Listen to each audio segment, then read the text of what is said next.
Are you ready? Because that phrase at this time of year means one thing in this room and something else out there in the world.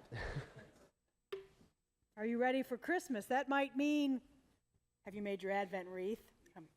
No, I mean, have you done your shopping, the baking, the wrapping, the cards, the decorating, the tree, the cleaning, the pictures with Santa? What's on the list for getting ready for the coming of Christ?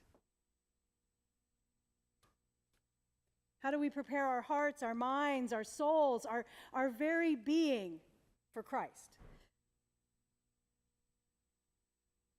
How do we get ready? I pray you hear no judgment in that.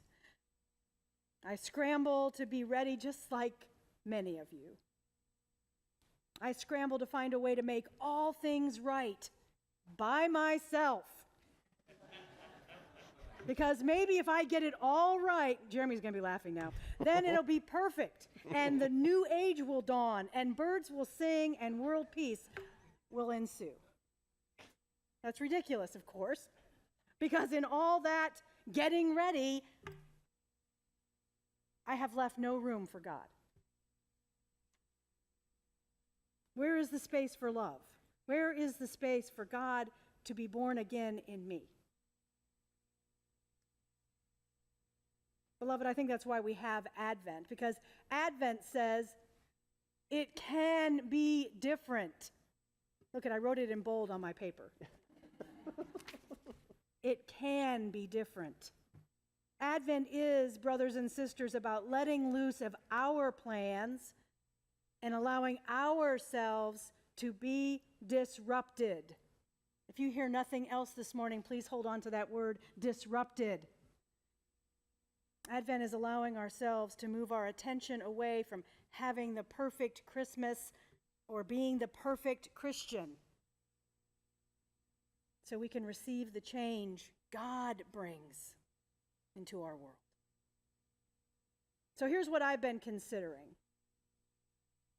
We can never be ready, because we are all works in progress. We are all people on a journey. All of us. And since I just got back from Atlanta, as we say in the South, all y'all. This is for all y'all. In the Bible, they say all God's people, but we can say all y'all.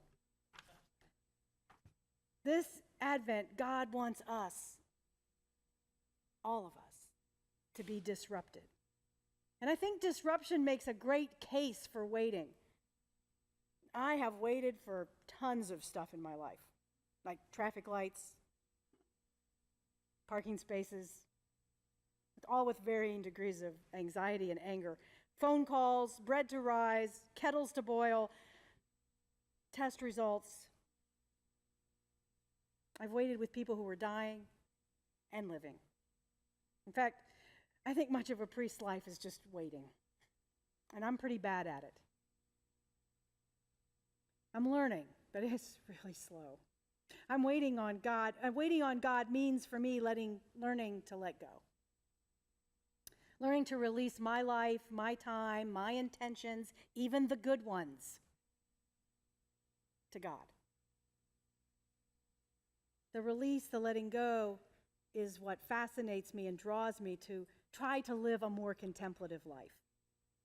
It's why I need centering prayer and silence in my life, because it's a place where I can practice waiting. And I need a lot of practice. And for us, all y'all, this Advent, while we wait with, this is a question actually. Will we wait with expectation of a certain outcome? Or can we appreciate the expanse of unknowing? Maybe this Advent I can wait. Maybe I can see and wait to be shaped by God, formed by God as a vessel for something new, so that I can be disrupted. Because that's in contrast to most of what we see around us, isn't it? All the getting ready. All the getting ready that might not allow us to be awake so that we can be shaped and formed by God, so that we can be showered with grace from God, so that we can be filled with light from God, so that we can be disrupted by God. Because we're on this teeter-totter, aren't we? This relationship we have with God, right? Where on one end we know God's power and love. I can look out and I know that every one of you have experienced that. And on the other side of that teeter-totter, we also know God's distance and God's absence. But Advent is this chance, this waiting that reckons that tension. It reckons that tension with disruption. Our year, this Advent, begins with God's desire to disrupt us. Now, I know that disruption is generally assumed to be a bad thing. It's annoying and intrusive. We think of disruption as an interruption, an irritation. But I've had this image all week of God like a persistent child tugging perpetually on our pant leg, begging us to stop and look around and to see what's happening. That's the promise of Advent with all its disruptive unpredictability. Advent comes again and interrupts the methodical, the routine, the just going through our days, doing the next thing on our list lives. The disruption of Advent seeks to stop us from hurrying off to the next thing. Because our gospel cries out to us today to look up at the sky and see how what was is going to be wonderfully and beautifully remade.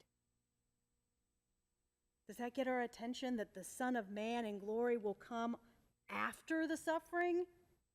After the sun will be darkened? After the moon will not give its light? After stars are falling from heaven and the powers in the heavens are shaken?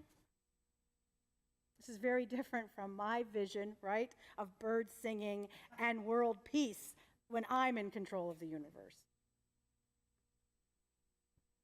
Much like Mark's gospel, our year, this last year, from last Advent to this Advent, our world has clamored for our attention with wars and rumors of wars, with fires and mass shootings and earthquakes and hurricanes and political unrest and social disruption and the loss of people we love. And yet again, Advent says to us, wait and be disrupted in anticipation of Christ.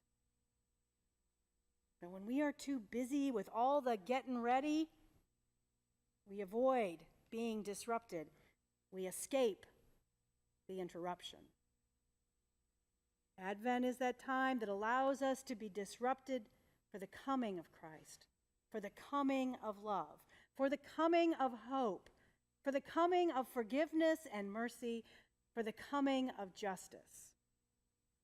Advent allows us to be disrupted by God for God's sake, not for ours.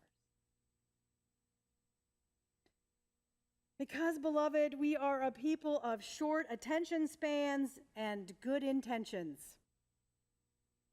God knows this about God's people, and that's why Advent comes again, so that we might hear the call to be disrupted, to be interrupted, so that we might be disrupted to be disruptors. Can I get an amen? For the cause of love and peace and righteousness. Because when we are disturbed, we are available. We are available for God to break in. Because so often we are asleep. And I was reminded of this because I've had teenagers, and you know if you let them sleep, they'll just sleep all day. You know that.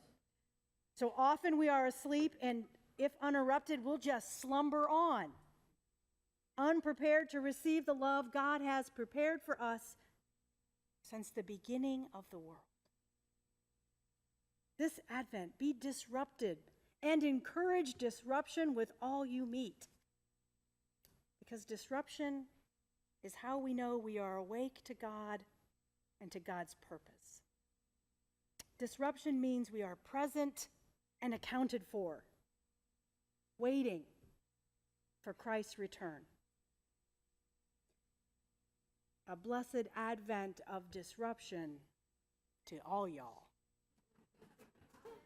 Amen.